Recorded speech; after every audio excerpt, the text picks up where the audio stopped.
আসসালামু আলাইকুম everyone, welcome back to my channel Mahi কিচেনে। জানাই সকলকে স্বাগত নতুন কোনো রেসিপি দেখার জন্য। শীতকাল মানেই কিন্তু নানা ধরনের পিঠা বানানো বাড়িতে লেগেই থাকে। আর সবথেকে শীতের সেরা পিঠে বলতে পারো দুধ পুলি পিঠা। তবে আজকে দুধ পুলি পিঠাটা একটু অন্যরকমভাবে তোমাদের আমি বানিয়ে দেখাবো, যেটা খেতে হবে কিন্তু অসম্ভব মজার, একদম নরম তুলতুলে। আর দীর্ঘক্ষণ রাখার পরেও কিন্তু পিঠাগুলো একদম সফট থাকবে। দেখতেই পাচ্ছ এখানে কিন্তু একটাও পিঠা আমার ভেঙে যায়নি বা গলে যায়নি। তো চলো রেসিপিটা শুরু করি। তো এখানে পিঠা বানানোর জন্য প্রথমেই আমি দেখো 2 কাপ পরিমাণ পানি নিয়ে নিচ্ছি একটা প্যানের মধ্যে। আমি যেভাবে পিঠাটা বানালাম বাড়িতে সেইভাবেই তোমাদের সঙ্গে শেয়ার করছি। দেখো এখানে আমি 2 কাপ পরিমাণ পানি নিয়েছি। আর পানির মধ্যে এবার আমি অ্যাড করে দিচ্ছি 1 টিস্পুনের মতো সয়াবিন তেল, 1 চামচ চিনি, দিয়ে দিচ্ছি স্বাদ মতো একটু নুন, দিয়ে পানিটাকে খুব ভালোভাবে আমি ফুটিয়ে নেব। দেখো এখানে পানিটা কিন্তু ফুটতে শুরু করেছে। তো ঠিক সেই পর্যায়েতেই আমি এখানে 1 কাপ পরিমাণ শুকনো চালের গুঁড়ো নিয়েছি। আর এভাবে পানির মধ্যে অল্প অল্প করে দিয়ে মিশিয়ে নেব। প্রথমেই বলেছি আমি যেভাবে পুলি পিঠাটা বানিয়েছি সেভাবেই তোমাদের সঙ্গে শেয়ার করছি। এখানে আমি 2 কাপ পানির জন্য কিন্তু 1 কাপ শুকনো চালের গুঁড়িটা নিয়েছি। দিয়ে চুলোর ফ্লেম একেবারে লো করে দিয়ে অনবরত নেড়ে চেড়ে একটা ডো তৈরি করে নেব। এইভাবে একবার পুলি পিঠাটা বানিয়ে দেখো, তোমাদের পিঠা কিন্তু একটাও ভাঙবেও না। আর অথচ দীর্ঘক্ষণ সময় পরেও কিন্তু একদম নরম তুলতুলে থাকবে, মুখে দেওয়ার সাথে সাথেই কিন্তু মিলিয়ে যাবে। তো দেখো এইভাবে স্প্যাচুলা দিয়ে আমি খুব ভালোভাবে আটাটাকে একটু ম্যাশ করে করে মেখে নিচ্ছি, যাতে পিঠাটা বানানোর সময় কোনো অসুবিধা না হয়, একদম মসৃণভাবে ডোটা তৈরি হয়। তো কিছু কিছু টিপস আছে, তোমরা এইভাবে একটু ফলো করলে অবশ্যই তোমাদের পিঠাটা একদম পারফেক্টভাবে তৈরি করে নিতে পারবে। তো দেখো এখানে কিন্তু ডোটা আমার খুব সুন্দরভাবে রেডি হয়ে গেছে, আর প্যানের গাটাও খুব ভালোভাবে ছেড়ে দিয়েছে। তো এবার আমি ডোটাকে নামিয়ে ঠান্ডা করে নেব। তবে ডোটাকে কিন্তু একদম ঠান্ডা করা যাবে না, হাতে সহ্য করতে পারবে ঠিক সেই পর্যায় পর্যন্ত ঠান্ডাটা করে নিতে হবে। তো এদিকে ডোটা ঠান্ডা হতে থাক, অপর দিকে আমি দেখো পিঠার জন্য একটা মালাই তৈরি করে নেব। তার জন্য এখানে দিয়ে দিচ্ছি দেখো 500 ml দুধ। তো এদিকে দুধটা আমি লো টু মিডিয়াম ফ্লেমে রেখে কিছুটা ঘন করে নেব। অন্যদিকে কিন্তু দেখো আমার আটাটা বেশ ভালোভাবে ঠান্ডা হয়ে গেছে। প্রথমেই বলেছি অতিরিক্ত ঠান্ডা করব না, একটু গরম থাকতে থাকতেই আটাটাকে দেখো খুব ভালোভাবে আমি মেখে নিচ্ছি। আর এই পরিমাণে তোমরা পানি আর আটাটা ব্যবহার করলে দেখবে তোমাদের আটাটা একদম স্মুথলি তৈরি হবে। একদম মিশ্রণটা মানে খুব বেশি ঠেসে ঠেসে মাখার কিন্তু এখানে দরকার নেই। দেখো আটাটা এমনিতেই কিন্তু একেবারে সফট আছে। তো এই পর্যায়ে যদি তোমাদের হাতের মধ্যে আটাটা একটু লেগে যায়, সেক্ষেত্রে তোমরা 1 টিস্পুনের মতো সাদা তেল বা ঘি হাতে একটু লাগিয়ে মেখে নেবে, দেখবে আটাটা কিন্তু আর হাতের মধ্যে লেগে যাবে না। তো ব্যাস এইভাবে আটাটাকে খুব ভালোভাবে আমি মেখে নিয়েছি। এবার আটা থেকে আমি ছোট ছোট করে দেখো লেচি কেটে নিচ্ছি। আমি যে সাইজের পিঠা বানাবো সেই সাইজের লেচিগুলো কেটে নিচ্ছি। আমি একটু ছোট ছোট করেই বানাচ্ছি, তোমরা ইচ্ছা করলে বড় সাইজেও বানিয়ে নিতে পারো, তোমাদের ইচ্ছা মতো আর কি।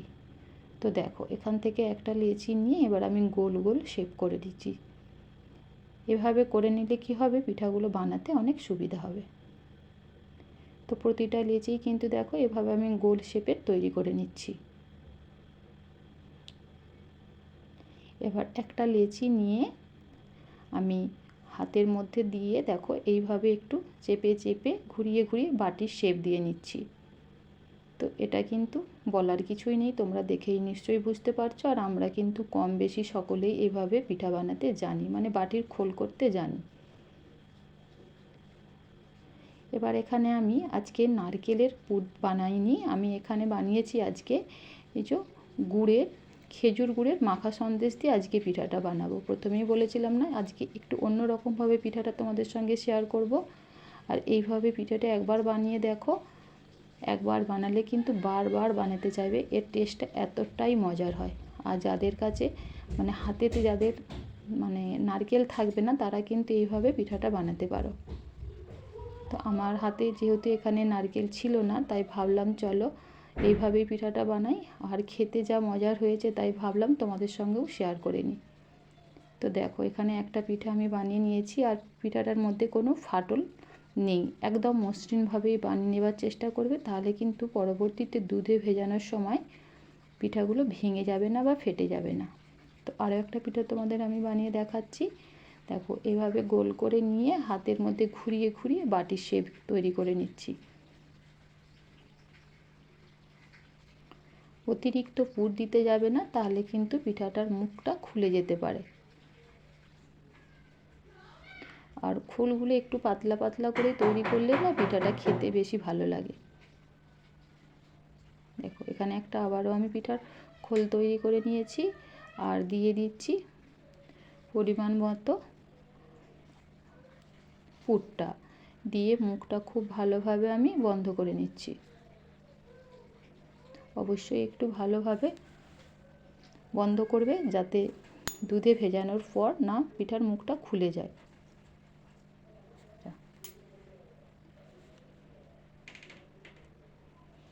তো এইভাবেই আমি দেখো সমস্ত পিঠাগুলো বানিয়ে নিচ্ছি।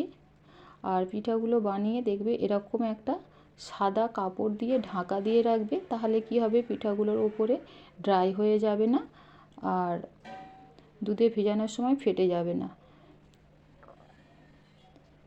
তো এই যে এখানে কিন্তু আমার সমস্ত পিঠাগুলো খুব সুন্দরভাবে রেডি হয়ে গেছে।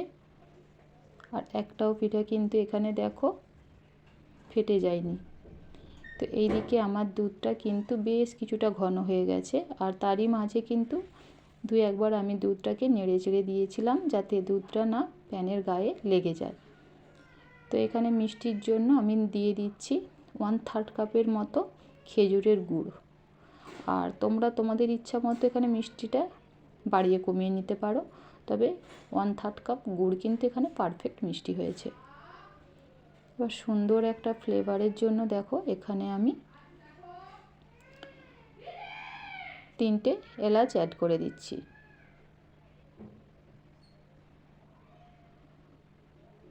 দিয়ে খুব ভালোভাবে নেড়ে চেড়ে একটু গুড়ের সঙ্গে আমি দুধটাকে ফুটিয়ে নেব। দেখো দুধটা যখন এরকমভাবে ফুটতে শুরু করবে, তখন এবার আমি বানিয়ে রাখা পিঠেগুলো দিয়ে দেব। আর এই সময় কিন্তু চুলোর ফ্লেমটা একেবারে মিডিয়ামে করে দেবে, হাই ফ্লেমে পিঠাগুলো ফোটাতে যাবে না। আর এই সময় একটু লক্ষ্য করো, দেখো এই সময় পিঠাগুলো মানে দুধের মধ্যে ডুবে আছে। তো 3 থেকে 4 মিনিট আমি এখানে জাল করে নেওয়ার পর দেখতে পাবে পিঠাগুলো কিন্তু মানে দুধের ওপরে ভেসে উঠছে, তখনই বুঝতে পারবে যে পিঠাগুলো আমার পারফেক্টভাবে রেডি হয়ে গেছে। তো এখানে কিন্তু আমি 4 মিনিট খুব ভালোভাবে মিডিয়াম ফ্লেমে রেখে পিঠাটাকে জাল করে নিয়েছি। আর এক সময় কিন্তু পিঠাটা আমার খুব সুন্দরভাবে সেদ্ধ হয়ে গেছে। আর দেখো এই সময় দুধের ওপরেও কিন্তু পিঠাগুলো ভেসে উঠেছে, একটাও পিঠা কিন্তু এখানে আমার ভেঙে যায়নি।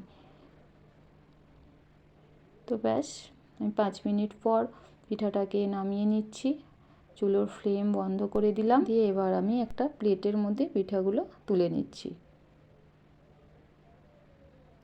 এইভাবে একবার পিঠা বানিয়ে দেখো বন্ধুরা, খেতে কিন্তু ভীষণ ভালো হয়।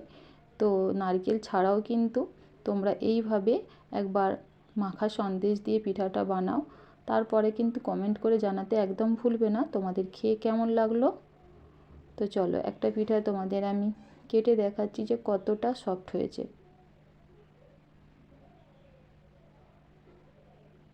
আর এইভাবে পিঠা বানালে কিন্তু তোমরা রাত্রে বানিয়ে সকালেও যখন খাবে না, তখন পিঠাগুলো একটাও মানে ভেঙে তো যাবেই না, অথচ নরম তুলতুলে থাকবে, একেবারে নরম তুলতুলে, এতটুকুও শক্ত হবে না।